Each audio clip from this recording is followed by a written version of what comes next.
to Makin, where we embrace the joy and simplicity of Christian homemaking. So today, I'm showing you just how easy it is to put together a delicious French bread, all while I have my Mississippi crock-pot chicken simmering away off to the side. In Proverbs 31:27, it says, "She looks well to the ways of her household and does not eat the bread of idleness." Well, this is about making sure dinner is homemade and stress-free. So, let's just dive right in.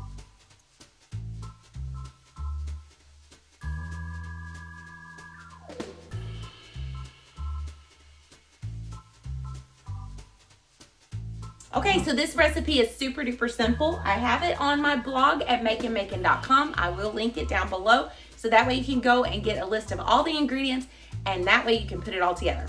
One of the things I want to note is I am doing mine in a bread machine.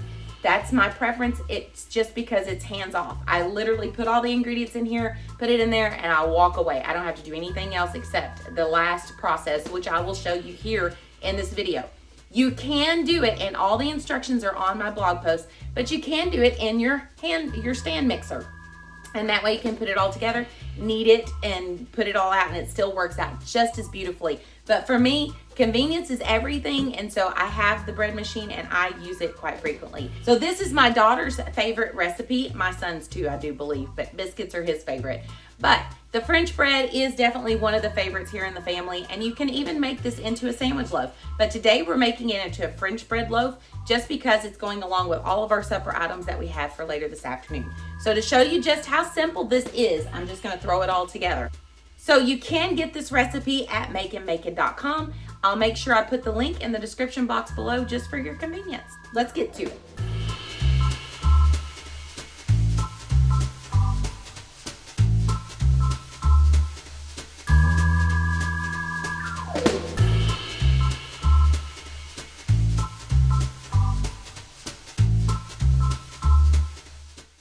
I think what I love about this recipe the most is the fact that it uses very little ingredients. And you can read more about that on my blog post.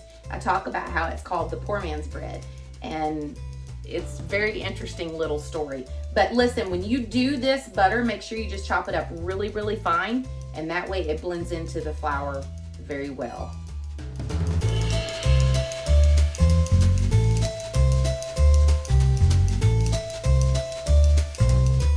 This recipe is so forgiving, so even when you're adding your flour, you can just kind of level it off just a little bit and it's perfect to go.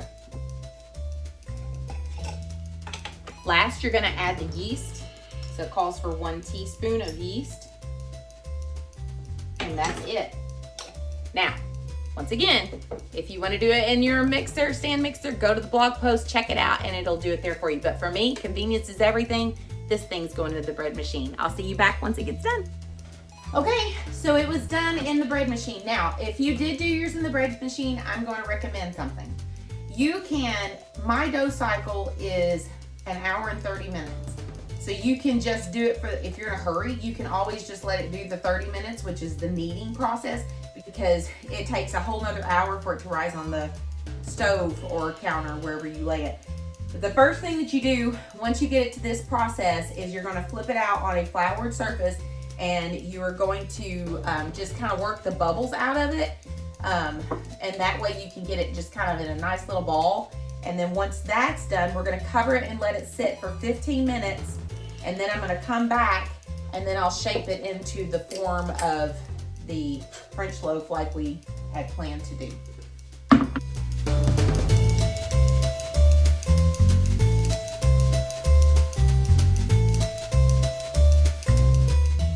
So just work it around in a circle into a nice little ball, making sure all the folds is underneath. And that is all I'm doing here. And then I'm just gonna lay it with the folds under the bottom here. And then I'm gonna cover it with a tea towel, and I'm gonna let it sit for 15 minutes. And then I'll come back to it and I'll work it out from there. Okay, so it's been 15 minutes. Ignore all the noise in the background because it's life happening here at my home. Clothes going, vacuum cleaner running. That's just part of doing all of our homemaking. So all we're gonna do now is look how pretty this is, okay? This is beautiful. So what we're gonna do is we're gonna push down on it. We wanna get all the bubbles out of it. Now, you can do this with a rolling pin. And when I have my daughter do it, I tell her to do it with a rolling pin just so that she can get it the shape that she wants it to. But I just use my hands and I just kind of flatten it out. Listen to me. If I can do this, you can do this, because I'm so not, you know the phrase, Susie Q homemaker? Yeah, no, I love homemaking and I love being able to cook fresh foods and stuff for my family, but I'm not the best at it. I just do what I can and I use it for the glory of the Lord. That's all I do. So all I'm doing is I'm just getting all the bubbles out of this, and I'm gonna try to get it into as much of a rectangle as I can. And like I said, you're welcome to use a rolling pin if you want to use a rolling pin.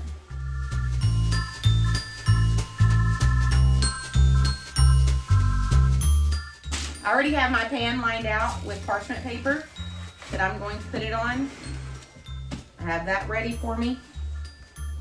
When I get done doing this, I'm gonna cover it and let it sit for an hour. So all I do, once I got it in the shape that I want it, I just kind of roll it up.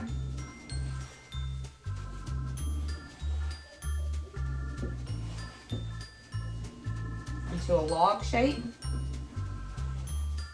And then I tuck in under the ends. I just tuck the ends under. Like so. I don't know if you can see that or not. Hopefully you can. Because you want the bottom is going to be where your seam is, because you don't want your seam on the top. So I'm going to lay this over here. Now that I've got it the way that I want it, I'm going to lay it on this pan. Make sure my edges are still tucked in. I'm gonna cover it and I'm gonna let it sit for an hour. I usually try to keep it, if I've got things going, like right now I've got some elderberry syrup going on the stove, so I'm gonna put it near that so it'll rise really well. And then after an hour, I'm gonna preheat the oven. I'll score it, and then I'll put my olive oil on the top, and then we'll put it into the oven. So once our hour is up, we'll be back to show you how we finish the rest. Okay, so it has been probably a little bit over an hour, hasn't it? Yeah, a little bit over an hour. I had to run, go get groceries and all that fun stuff, and so, yeah. Anyways, it took a whole hot minute. I told my daughter she could do it, but she was like, I ain't done here now.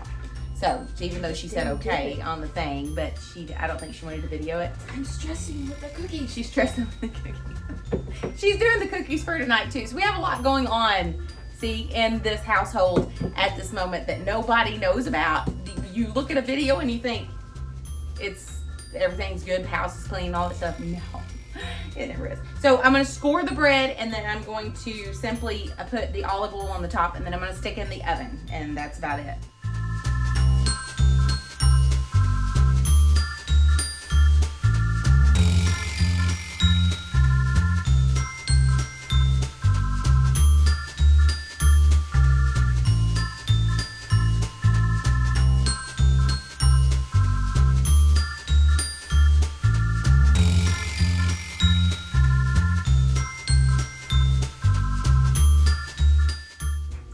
Be gentle when you're brushing it on, because if not, you'll end up deflating your bread. Okay, so preheat your oven to 425, and then once it's in there, once it's preheated at 425, you're gonna put it in the oven for 20 minutes. Here's the key. So at 20 minutes, once it gets done at your 20-minute mark, you're gonna drop the temperature to 350 degrees, and you're gonna leave it in there for 5 more minutes. What that does is it just kind of helps to give just a little bit of this crust on the top, which a lot of us like.